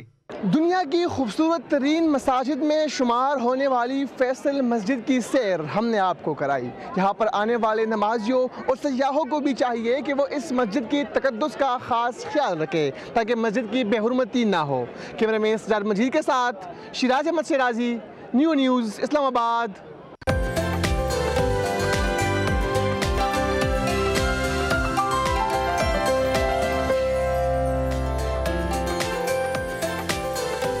Welcome back. अपना घर बनाना हर किसी का ख्वाब होता है, तो आज इस सेगमेंट पे हम प्रॉपर्टी और रियल एस्टेट को डिस्कस करेंगे, जहां पाकिस्तान में प्रॉपर्टी के कारोबार को बेहतरीन तस्वुर किया जाता है क्योंकि आपकी जगह आपको हमेशा मुनाफा ही देती है।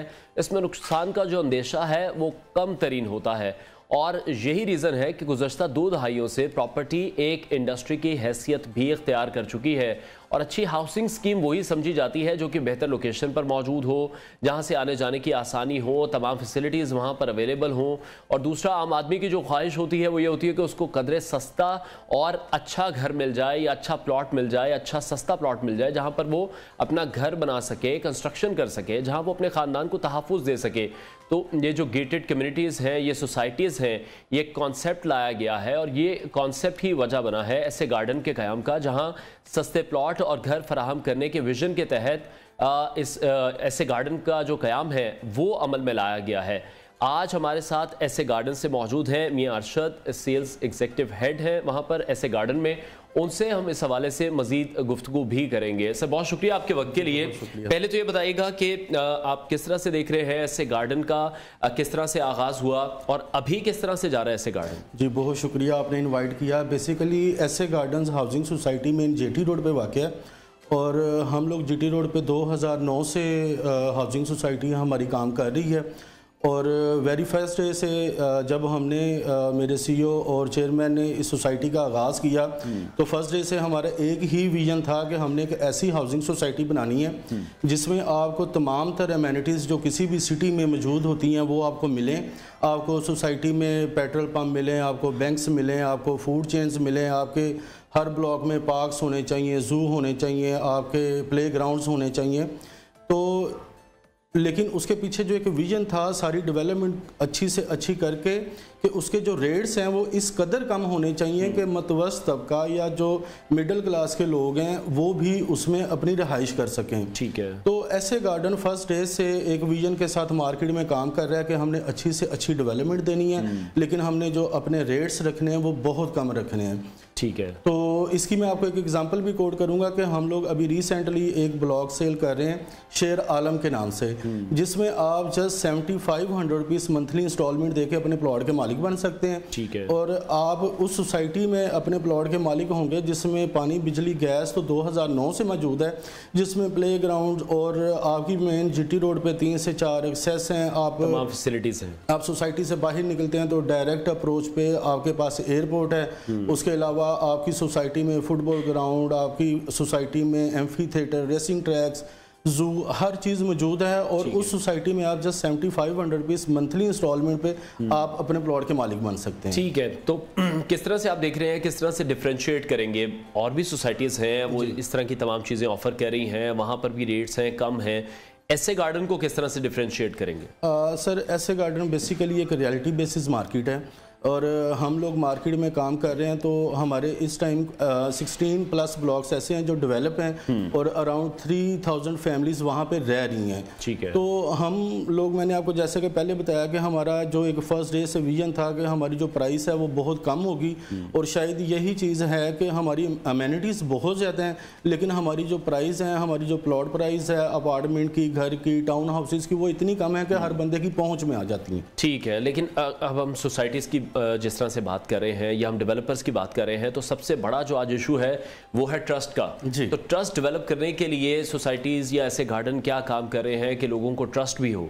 बेसिकली सर, जब आप किसी भी सोसाइटी में प्लॉट लेने जाते हैं तो आपको सबसे पहले जो इशू आता है, आप इंस्टॉलमेंट पे प्लॉट लेने जा रहे हैं और आप फील करते हैं कि यार मेरा प्लॉट कहीं बाउंड्री पे ना आ जाए, मुझे मिलेगा या नहीं मिलेगा। ठीक है। 2 से 5 साल की इंस्टॉलमेंट्स हैं, अब मेरे साथ हैंड में पता नहीं क्या होएगा। तो ऐसे गार्डन अपने कस्टमर की सेटिस्फेक्शन के लिए ये करता है कि अभी हम रिसेंटली एक ब्लॉक साथ और हमने लॉन्च किया है प्रीमियम रेजिडेंशिया के नाम से। तो प्रीमियम रेजिडेंशिया में हम आपके सामने मैप रखते हैं और हम आपको कहते हैं कि सर आप अपना प्लॉट चूज़ कर लें और आपने जस्ट 30% डाउन पेमेंट देनी है और आप अपना घर भी बनाना शुरू कर दें, बाकी पैसे आपने 2 साल की इंस्टॉलमेंट में देने हैं। ठीक है जी। तो और ये चीज़ आपको बाकी सोसाइटीज़ में नहीं मिलेगी। ठीक है। और ऐसे गार्डन की जिस तरह से मंजूरी होती है, काफ़ी अथॉरिटीज़ मौजूद हैं जिसका सबसे ज़्यादा मसाइल का सामना करना पड़ता है कि LDA से अप्रूव्ड है, TMS से अप्रूव्ड है, तो ये जो कानूनी कार्रवाइयाँ हैं ये भी तमाम मुकम्मल की गई हैं?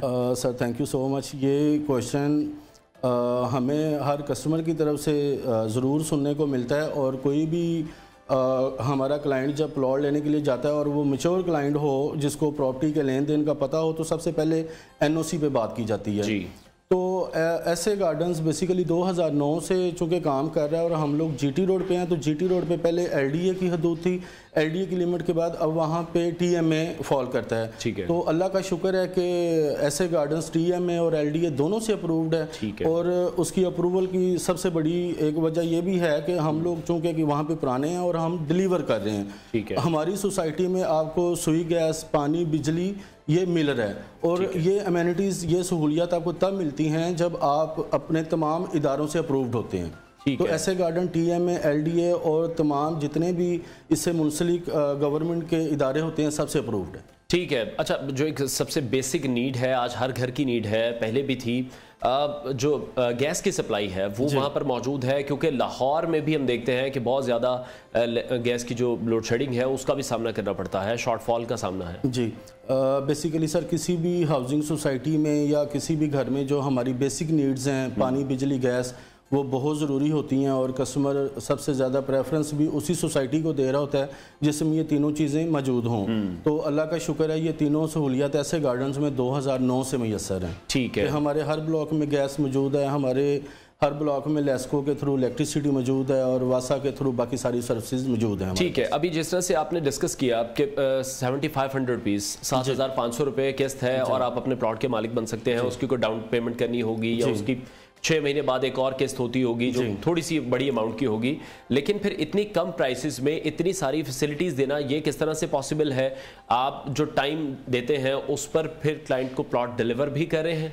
जी ऐसे गार्डन्स अल्हम्दुलिल्लाह 16+ ब्लॉक्स डिलीवर कर चुका है। ठीक है। और हम लोग जो 7500 रुपीज़ मंथली इंस्टॉलमेंट पे प्लॉट दे रहे हैं उसकी डाउन पेमेंट जस्ट 2,50,000 है। ठीक है। और उसकी प्राइस 9,60,000, 9,60,000 उसकी डाउन पेमेंट है। ठीक है। आप टोटल कीमत उसकी 9,60,000 रुपये, आप जस्ट 2,50,000 रुपीज़ पे करते हैं, आपके नाम पे सेम डे में प्लॉट हो जाएगा। उसके बाद ये हमारा पेमेंट स्केजुअल है बेसिकली 5 ईयर्स का। तो आप 5 साल 7500 देते हैं, थोड़ी सी अमाउंट 1 लाख रुपए के अराउंड बैलेटिंग पे है जो आपने बैलेटिंग पे करनी है, और इसी तरह आपका 9,60,000 पे 5 साल में पूरा हो जाता है और 5 साल के अंदर अंदर आपको प्लॉट का कब्जा भी मिल जाता है। ठीक है, बहुत शुक्रिया सेल्स हेड मियां अरशद ऐसे गार्डन से हमारे साथ कॉन्वर्सेशन थे। उनका ये बताना था कि जो फैसिलिटीज़ वहाँ पर दी जा रही हैं और जो प्राइसेस हैं वो तो यकीनी तौर पर बहुत अच्छी प्राइसेस हैं और हर किसी के लिए अफोर्डेबल भी हैं। बहुत शुक्रिया, मियां अरशद हमारे साथ स्टूडियोज़ में मौजूद थे। आगे बढ़ते हैं और अहम खबर एक शामिल करेंगे। सुप्रीम कोर्ट में पंजाब और केपी इंतखाबात असखुद नोटिस केस के हवाले से समाअत जारी है, जहां चीफ जस्टिस उमर अता बंदियाल की सरबराही में 5 रुकनी लार्जर बेंच समाअत कर रहा है। इस वक्त justice Mansoor Ali Shah, justice Muneeb Akhtar, justice Jamal Khan और जस्टिस मोहम्मद अली मजहर बेंच का हिस्सा है। इस्लामाबाद हाई कोर्ट बार के सदर आबिद जुबैरी ने दलाल शुरू किए हैं। जस्टिस मंसूर अली शाह ने इस्तफसार किया कि क्या निगरान वजीर आला इलेक्शन की तारीख देने की एडवाइस गवर्नर को दे सकता है? क्या गवर्नर निगरान हुकूमत की एडवाइस को मुस्तरद कर सकता है? जस्टिस मुनीब अख्तर ने रिमार्क्स दिए हैं कि असेंबली तहलील होने के बाद वक्त ज़ाया करने की क्या ज़रूरत है। 90 दिन का वक्त असेंबली तहलील के साथ शुरू हो जाता है। सुप्रीम कोर्ट में पंजाब और केपी इंतखाबात असखुद नोटिस केस की समाअत जारी है। चीफ जस्टिस उमर अता बंदियाल की सरबराही में 5 रुकनी लार्जर बेंच इस केस की समाअत कर रहा है। Justice Mansoor Ali Shah, justice Muneeb Akhtar, justice Jamal Khan और जस्टिस मोहम्मद अली मजहर बेंच का हिस्सा है। इस्लामाबाद हाई कोर्ट बार के सदर आबिद जुबैरी ने दलाल शुरू किए। जस्टिस मंसूर अली शाह ने इस्तफसार किया, क्या निगरान वजीर आला इलेक्शन की तारीख देने की एडवाइस गवर्नर को दे सकता है और क्या गवर्नर निगरान हुकूमत की एडवाइस को मुस्तरद कर सकता है? जस्टिस मुनीब अख्तर ने रिमार्क्स दिए हैं कि असेंबली तहलील होने के बाद वक्त ज़ाया करने की क्या ज़रूरत है। 90 दिन का वक्त असेंबली तहलील के साथ ही शुरू हो जाता है, तो और अभी तक इस पर अमल दरामद क्यों नहीं किया गया?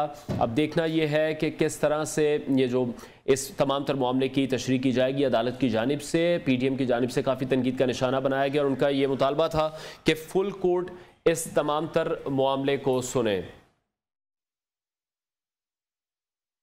इस हवाले से हम मज़ीद भी बात करेंगे। मुसर्रत जमशेद चीमा साहिबा भी हमारे साथ इन कॉन्वर्सेशन होंगी और उनसे भी मज़ीद डिस्कस करेंगे। जो केसेस आज लाइनअप हैं उनसे ये जानने की कोशिश करेंगे कि इमरान खान जो मोटरवे के ज़रिए इस वक्त अपने रास्ते पर रवां दवा हैं, उनसे मज़ीद बात करते हैं। मुसर्रत साहिबा, बहुत शुक्रिया आपके वक्त के लिए।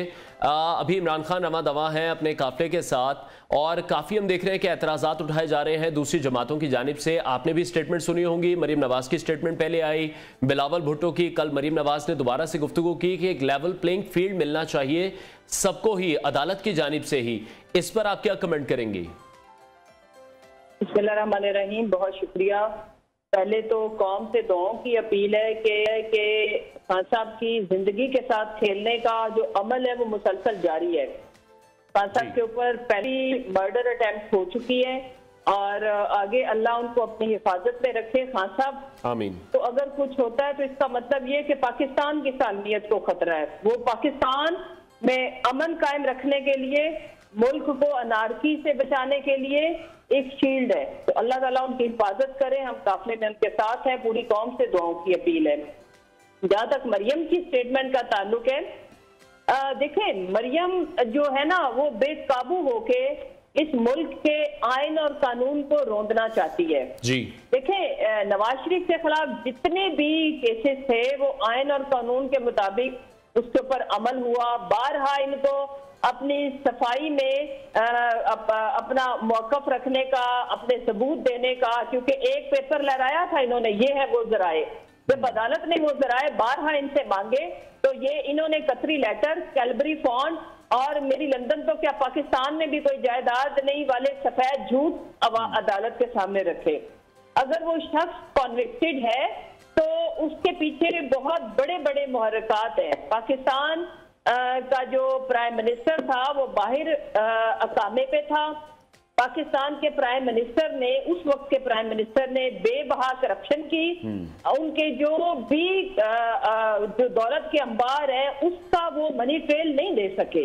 इस वजह से मरियम को बताया जाए कि आपके वालिदे नामदार जो है वो उन्होंने ये नेक नामी कमाई।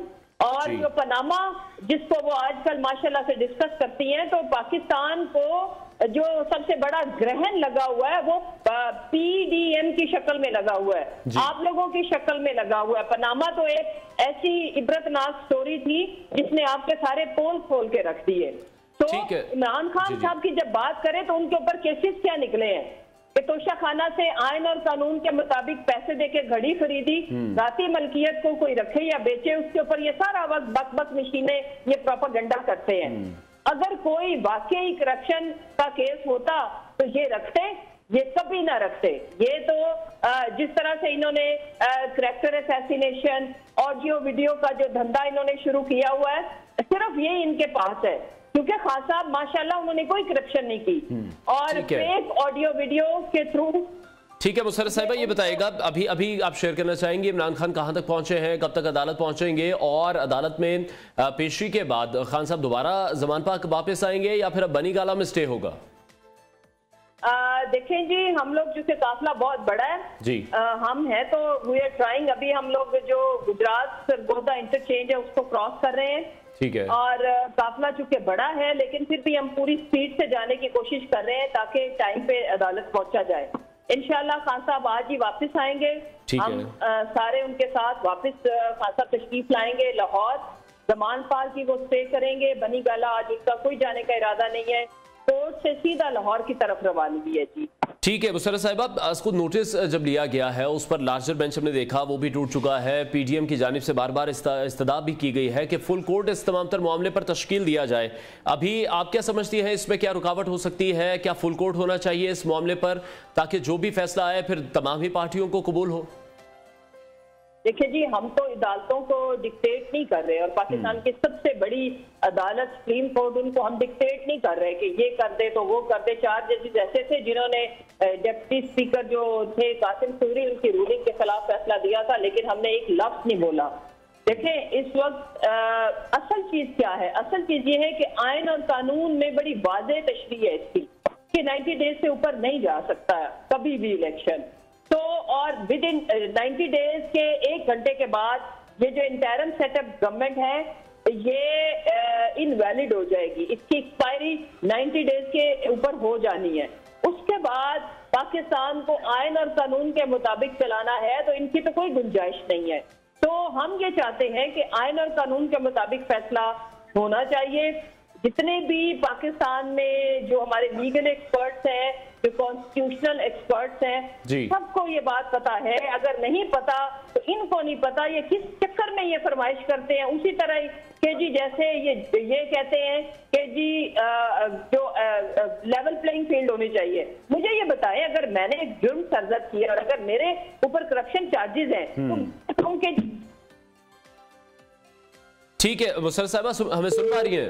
मुसर्रत जमशेद चीमा साहिबा से एक बार फिर से रब्ता कायम करने की कोशिश करेंगे। काफिला रवा दवा है अपनी मंजिल की जानिब। उनका एक कहना था कि हमारी कोशिश तो यही है कि जल्द अज जल्द अदालत पहुंचा जाए। काफिला काफ़ी बड़ा है लेकिन फिर भी यही कोशिश की जा रही है कि अदालत वक्त पर पहुंचा जाए, और यही उन्होंने बताया है कि जो वापसी होगी वो दोबारा लाहौर होगी, जमान पाक की होगी। ब्रेक लेते हैं, ब्रेक के बाद आपको दोबारा ज्वाइन करेंगे। Stay with us.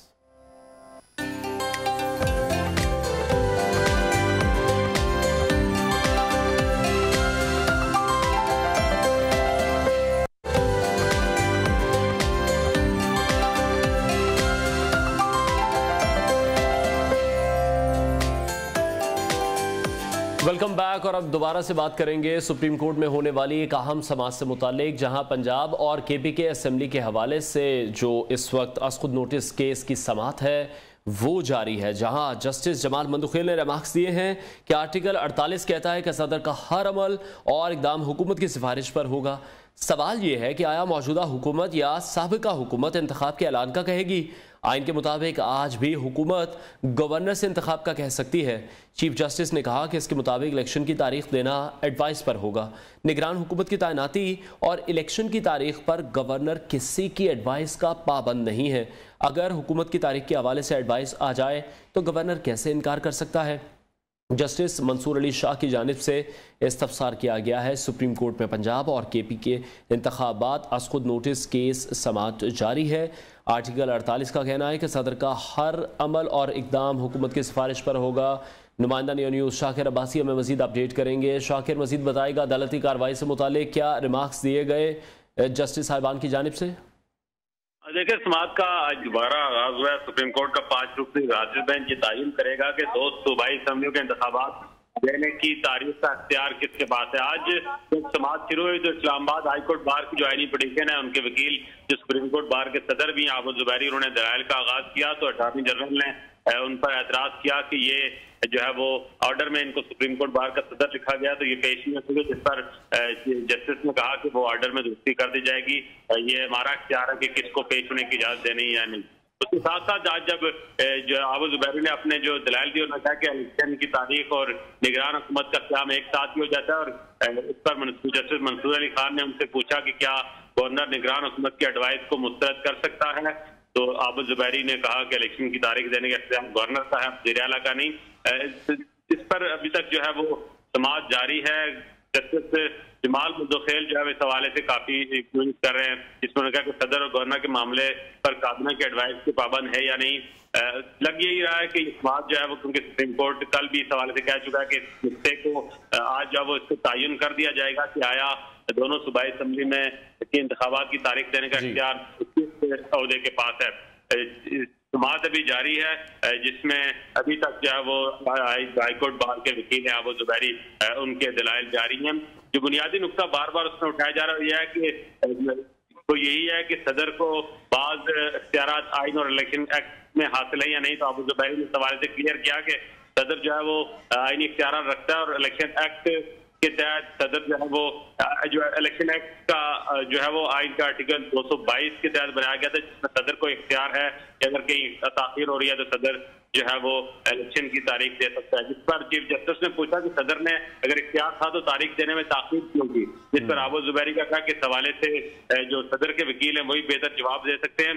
गवर्नर के जो इख्तियार उस पर पूछा गया चीफ जस्टिस की जानिब से, गवर्नर इंतखाबात की तारीख के लिए किससे मुशावरत करने का पाबंद है, जिस पर आबुल जुबैरी ने बताया कि मुशावरत इलेक्शन कमीशन से ही हो सकती है और मुशावरत में मसाइल और हालात का जायजा लिया जाता है। ये जस्टिस मंसूर अली शाह ने कहा। इस वक्त दलाइल जारी हैं इस पर आबुल जुबैरी को, और इलेक्शन के चीफ जस्टिस कह चुके हैं कि तहम नुक्ते पर जो अदालत अपना फैसला आज इस केस को हर सूरत निपटाएगी।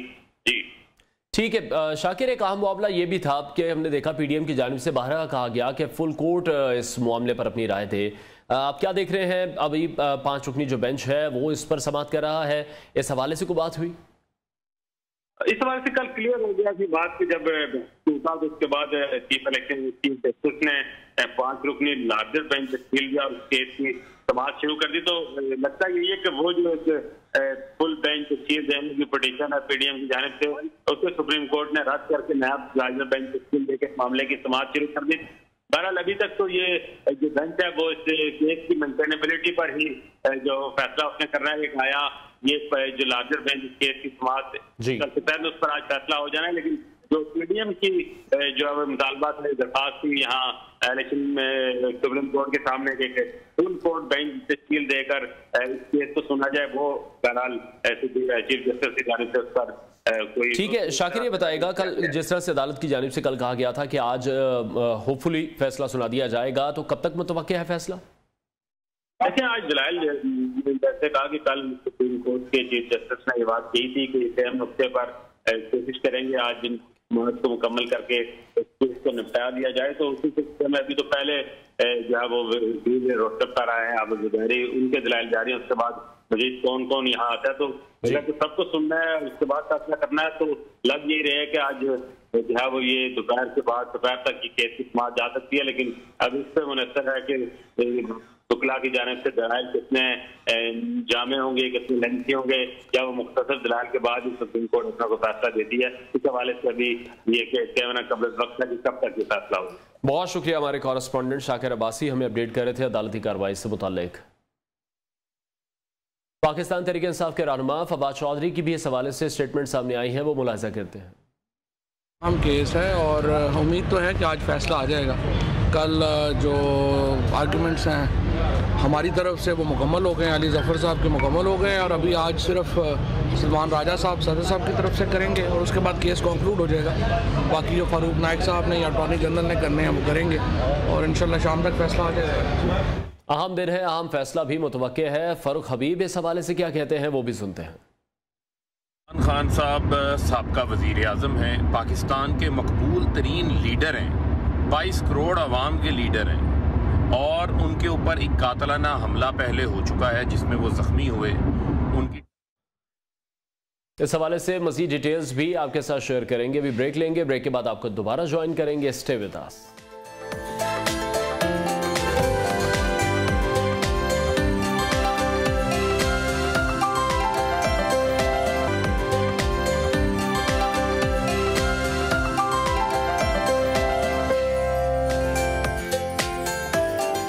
Welcome back. और अब कुछ बात करेंगे फिल्म गुलाबो रानी की, जो कि अदाकार उस्मान मुख्तार की हिदायत करदा एक फीचर फिल्म है जो कि पाकिस्तान की एक नई पहचान बन चुकी है। और ये फिल्म ऑलरेडी दुनिया भर से 7 आलमी अवार्ड जीतने में भी कामयाब हो चुकी है। गुलाबो रानी की कहानी हॉस्टल में आसेबों के साए समेत वहाँ होने वाले अनोखे वाक़यात के गिर्द घूमती है। फिल्म की यह कहानी उस्मान मुख्तार की अहलिया जुनैरा इनाम खान ने अली मदार के हमरा लिखी है। फिल्म का ट्रेलर गुज़श्ता बरस जून में रिलीज़ किया गया था, जिसे काफ़ी पसंद किया गया। और सबसे पहले मेरा ख्याल है हम भी ट्रेलर ही देखते हैं और फिर इस हवाले से उस्मान मुख्तार से भी बात करेंगे। ट्रेलर आपने मुलाहिजा किया, फिल्म को पाकिस्तान में रिलीज़ किए जाने के बाद इसे मुख्तलिफ आलमी फेस्टिवल्स में भी पेश किया गया, जहाँ इसे काफ़ी सराहा गया। और फिल्म की पसीराई और कामयाबी के हवाले से अब हम बात करेंगे। उस्मान मुख्तार हमारे साथ खुद मौजूद हैं। उस्मान, बहुत शुक्रिया आपके वक्त के लिए। सबसे पहले तो congratulations on this big achievement. और आपसे जानना चाहेंगे जो फिल्म है कितने और कौन कौन से अवार्ड किस किस कैटेगरी में अब तक हासिल कर चुकी है? जी सामने जी, पहले तो बहुत बहुत शुक्रिया मुझे बुलाने के शो पे। गुलाबो रानी जी LA Sci-Fi and supernatural film festival पे बेस्ट शॉर्ट फिल्म जीती। इंडिपेंडेंट शॉर्ट्स अवार्ड पे ये 4 अवार्ड जीती, जिसमें से एक बेस्ट शॉर्ट फिल्म था, एक बेस्ट डायरेक्टर मेल था, एक बेस्ट साउंड डिजाइन था और एक बेस्ट सिनेमाटोग्राफी था। फिर ये इंडी एक्स फिल्म फेस्टिवल पे best short film, best horror short film और बेस्ट डायरेक्टर मेल जीती है। फिर ये इंडी शॉर्ट फेस्ट पे बेस्ट शॉर्ट हॉरर फिल्म जीती है।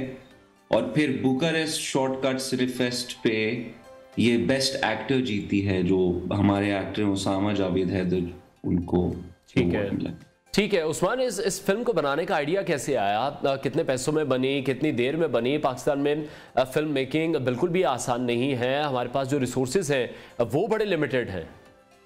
जी पैसे तो बहुत कम लगे जी। एक इंडिपेंडेंट फिल्म थी, हम लोगों ने बहुत अपनी जेब से जो कुछ डाल सके हम लोगों ने डाल के, मैं और मेरे साथ मेरे जो को प्रोड्यूसर थे इस फिल्म पे, मिराज हक, हम दोनों ने इस फिल्म को प्रोड्यूस किया, हम दोनों ने अपनी जेब से पैसे लगाए, और रिसोर्सेज हमारे पास ऑब्वियसली इधर वो आपको वैसे स्टूडियोज नहीं मिलते, आपको वैसे सेट्स नहीं मिलते, आप लोकेशंस लाइव ढूंढनी पड़ती हैं उसमें, यू नो, तो काफी इस तरह की प्रॉब्लम्स नहीं, बट हम लोगों ने बहुत एंजॉय किया इस फिल्म को बनाते हुए। ठीक है, क्योंकि उस्मान ट्रेलर हमने देखा, विजुअल इफेक्ट्स बहुत ज्यादा अच्छे हैं, आपकी जो कास्ट है, जो एक्टर्स हैं, अगर मैं कहूँ बड़े बड़े पक्के एक्टर्स हैं, तो कास्टिंग किसने की है? बड़ी जबरदस्त एक्टिंग की है हर किसी ने।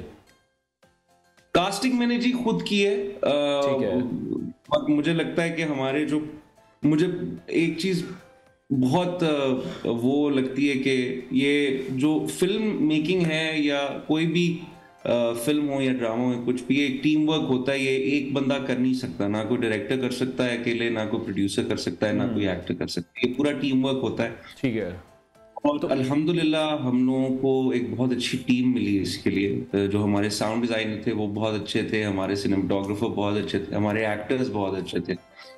ठीक है, तो ये सारे उस्मान नाम हमने देखा, गुलाबो रानी, बहुत ही अनोखा नाम है, तो ये नाम रखने का आइडिया कहाँ से आया? एक्चुअली जी हम लोगों के पास नाम था नहीं, हम लोगों ने फिल्म शूट कर ली थी और हम लोग नाम ढूंढ रहे थे, फिर हम लोगों ने काफी सोचा इस बारे में, फिर जाके ये नाम दिमाग में आया। ठीक है, और क्या बताएंगे इसके बारे में? ओरिजिनल स्टोरी है क्या? जो फिल्म में वाकयात बयान किए गए हैं रियलिटी बेस्ड हैं, हकीकत में पेश आ चुके हैं, कोई ऐसी स्टोरी आपको मिली है या स्टोरी जनरेट की गई है? एक्चुअली जी ये एक जिस तरह दोस्त आपस में बैठते हैं, तो मैं अपने, मेरा बहुत अच्छा दोस्त है सलमान, मैं उसके साथ बैक इन 2006 में उसने मुझे ये कहानी बताई थी, एक किसी यूनिवर्सिटी के बारे में थी, हॉरर स्टोरीज हम लोग सुना रहे थे, तो उसने ये सुनाई थी, इट रियली क्लिक्ड, और मैंने कहा कि मैं इस पे एक दिन कुछ ना कुछ जरूर बनाऊंगा, बट ऑब्वियसली वो इंस्पायर्ड बाय ट्रू इवेंट्स है, हम लोगों ने अपनी तरफ से बहुत उसमें जो है चीजें ऐड की हैं फिल्म बनाने के लिए, तो जी Usman, it's a very good thing कि जो इंटरनेशनल फोरम है उस पर जो अब हमारी फिल्म्स हैं हम देखते हैं उनका नाम आता है।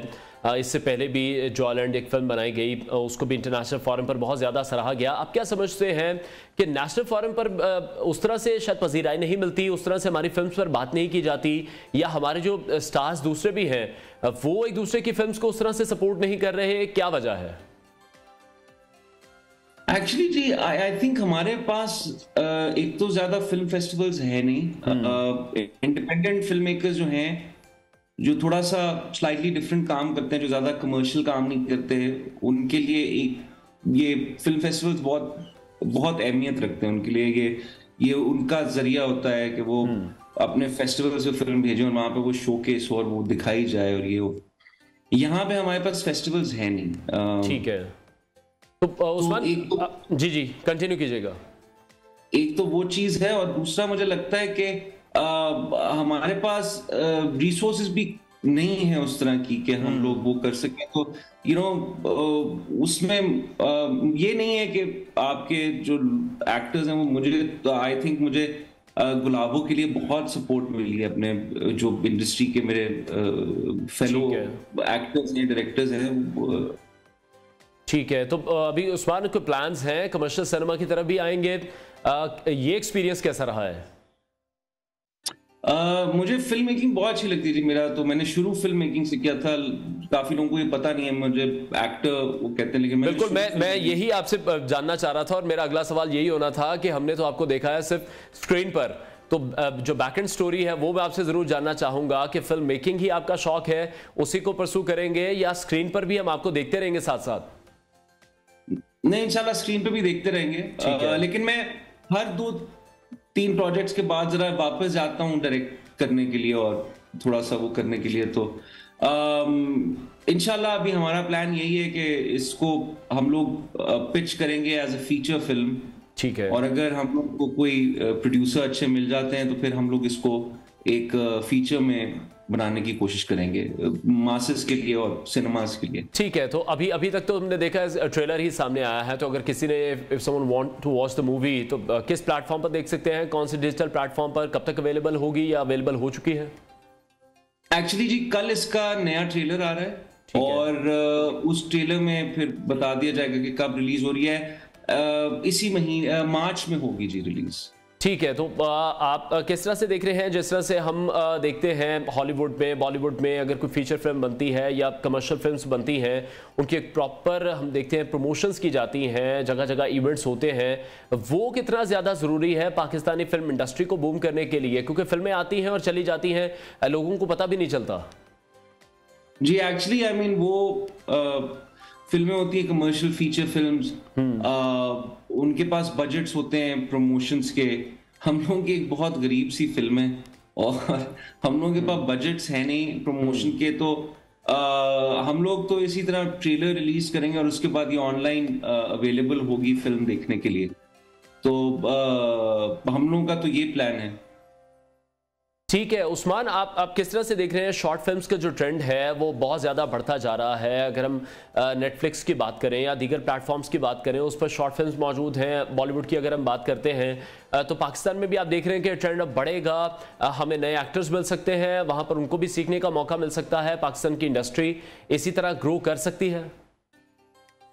I think Zee short film एक बहुत अच्छा प्लेटफॉर्म है फिल्म मेकर्स के लिए, जो अच्छा काम करना चाहते हैं, अपनी स्टोरीज बताना चाहते हैं। शॉर्ट फिल्म्स का प्लेटफॉर्म एक बहुत अच्छा प्लेटफॉर्म है फिल्म मेकर्स के लिए टू एक्सपेरिमेंट, और ये और बननी चाहिए। और मुझे लगता है कि पिछले कुछ सालों में शॉर्ट फिल्म्स का कॉन्सेप्ट ज्यादा बढ़ा है। अब चैनल्स बन गए हैं स्पेसिफिकली यूट्यूब पे जो सिर्फ शॉर्ट फिल्म्स बनाते हैं। ठीक है, अच्छी चीज है फिल्म मेकर्स के लिए। और उस्मान, जिस तरह से अगर हम बार बार हमें मिसाल तो बॉलीवुड की देनी पड़ती है, क्योंकि एट दी एंड हम लोग उन्हीं के काम को बहुत ज़्यादा पसंद करते हैं, सराहते हैं, बहुत ज़्यादा देखते हैं उनकी मूवीज़, तो बहुत हाई बजटेड शॉर्ट फिल्म्स जो है वो भी बनाई जा रही हैं, यूट्यूब पर भी अवेलेबल हैं, वहाँ पर भी वो अपना रेवेन्यू जनरेट करती तो दिखाई देती हैं। तो हम भी कुछ ऐसा कर सकते हैं कि रेवेन्यू एटलीस्ट जनरेट होना स्टार्ट हो, ताकि हमारा एक जो मसला है कि हम उतने पैसे नहीं लगा सकते, रिसोर्सेज नहीं लगा सकते, उसके लिए कोई बेस बनाई जाए।